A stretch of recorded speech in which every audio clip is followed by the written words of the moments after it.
दरअसल आपको बता दें, अप्रैल से जुलाई तक संसद का सीन बहुत बदल चुका है। ममता दीदी के 28 में से 20 सांसद टूटकर अलग पार्टी में शामिल हो गए हैं, एनडीए के सपोर्ट में आ गए हैं। तो वहीं उद्धव के 9 में से 6 सांसद टूटकर शिवसेना में शामिल हो चुके हैं, शिंदे में। ऐसे में अप्रैल में एनडीए की ताकत 298 थी, जो अब बढ़कर 324 तक पहुंच गई है। लोकसभा में मौजूदा सांसदों की संख्या 540 है। 2/3 बहुमत के लिए 360 सांसद चाहिए।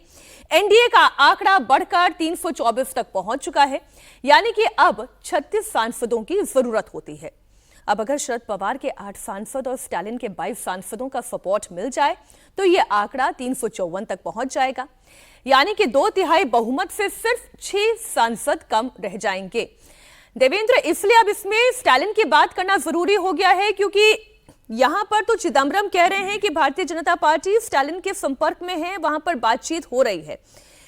22 सांसद उनके लोकसभा में हैं, 8 उनके राज्यसभा में हैं। ये गणित क्या तैयार किया जा रहा है?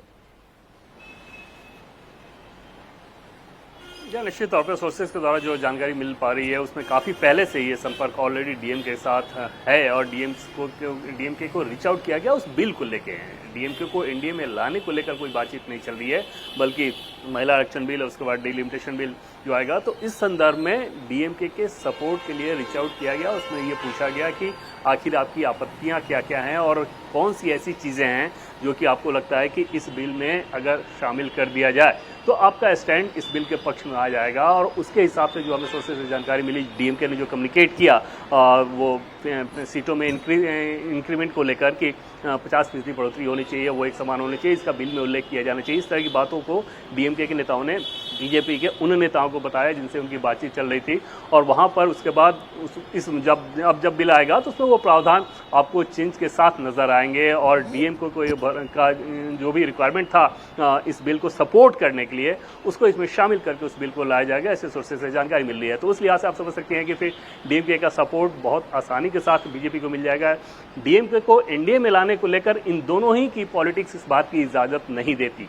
डीएमके ने सनातन को लेकर जैसे जैसे बयान दिए हैं इस चुनाव से पहले, विधानसभा चुनाव से पहले, और बीजेपी ने पूरे देश में उसका मुद्दा बनाया, तो ऐसे में इस तरह के विचारधारा के इशू पे आप एकदम से यू टर्न मार लें वो बीजेपी की पॉलिटिक्स को बिल्कुल सूट नहीं करेगा। दूसरी तरफ तमिलनाडु में बीजेपी के साथ इस तरह से जाना डीएमके को भी सूट नहीं करेगा। लेकिन निश्चित तौर पे एक टैक्टिकल अलायंस इस बिल को लेकर वो जरूर नजर आ सकता है और वो इस रूप में हो सकता है कि आप वो सपोर्ट करें या फिर वॉकआउट कर जाए। और उस मुद्दे को लेकर भी बातचीत काफी एडवांस स्टेज में है। जी देवेंद्र, बहुत शुक्रिया आपका इस पूरी जानकारी के लिए।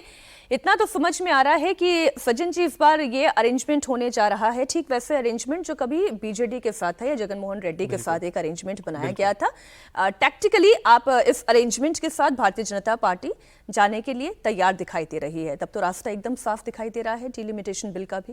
नहीं, ऑलरेडी साफ है। देखिए, अगर यहाँ पे बात यह है कि 540 के 40 एमपी अगर मौजूद रहेंगे और पक्ष या विपक्ष में वोट करेंगे तब 360 की जरूरत पड़ेगी। टैक्टिकल का मतलब यह है उसमें बहुत सारे सांसद वॉकआउट कर जाएंगे, तो वैसे ही आपका जो रिक्वायरमेंट 2/3 का है वो घटता चला जाएगा। तो पहली बात तो यह है। दूसरा, देखिए तमिलनाडु में ऑलरेडी जो चिदम्बरम बयान देके घेरने की कोशिश कर रहे हैं डीएमके को, वहां पे अब असली जो तलखी है वो कांग्रेस बनाम डीएमके के कि कांग्रेस ने विश्वासघात करके वो टीवी के विजय के साथ चले गए। तो वहां पे ये जो वहां पे बिटरनेस है वो आगे और गहराने वाली है। डीएमके के पास क्या है कि अभी उनको भी ये रियलाइज हो गया है कि जो अमित शाह गृह मंत्री ने ये फॉर्मूला दिया कि हम हर राज्य का परसेंटेज चेंज नहीं करेंगे, जो 1971 से डिलिमिटेशन में हर राज्य का जो परसेंटेज है, तो जो सीटें बढ़ेंगी हर राज्य का 50% बढ़ेगा। ये अच्छा बार्गेन है साउथ के लिए, क्योंकि अगर आप पॉपुलेशन के बेसिस पे कंप्लीटली आप जाएंगे तो रेशियो भी साउथ का कम हो रहा है। तो डीएमके के पास एक तो आधार है कि ये आपका आइडियल डील ना हो, लेकिन ये बेहतर डील है, बजाय इसके कि नवंबर में डिलिमिटेशन कमीशन बने और पॉपुलेशन के हिसाब से करे, फिर उनका शेयर घटेगा। वैसी स्थिति में डीएमके यू टर्न नहीं लेगी कि वो मतलब कांग्रेस के पास अब और कोई ऑप्शन बचा नहीं है सर। कहीं हाथ पैर मारने पर भी अब उन्हें इस बिल को रोकने लायक स्थिति में कांग्रेस पार्टी नहीं है उनके अलायंस के साथ। वो निश्चित रूप से अब तो पूरा अलायंस ही किसी तरह काम नहीं कर रहा है। आप देखिए डीएमके कहाँ है, अरविंद केजरीवाल साथ नहीं है, ममता बनर्जी के साथ जितनी बिटरनेस एक तरह से बीच में उनके साथ भी हो गई, अब ठीक है, अभी चूंकि हारने के बाद जरूर ममता और ये साथ में हो रहे हैं, तो उस दृष्टि से अब उसके लोग कितने छोड़ गए, टीएमसी के लोग ही सब जा चुके हैं।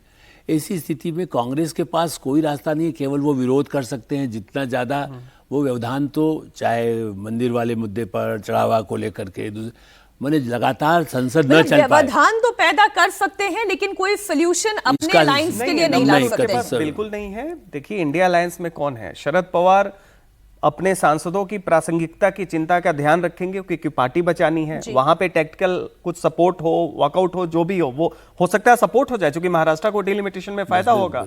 उसी तरीके से बंगाल की हाल देख लीजिए, महाराष्ट्र की उद्धव ठाकरे के 6 सांसद आ ही चुके हैं।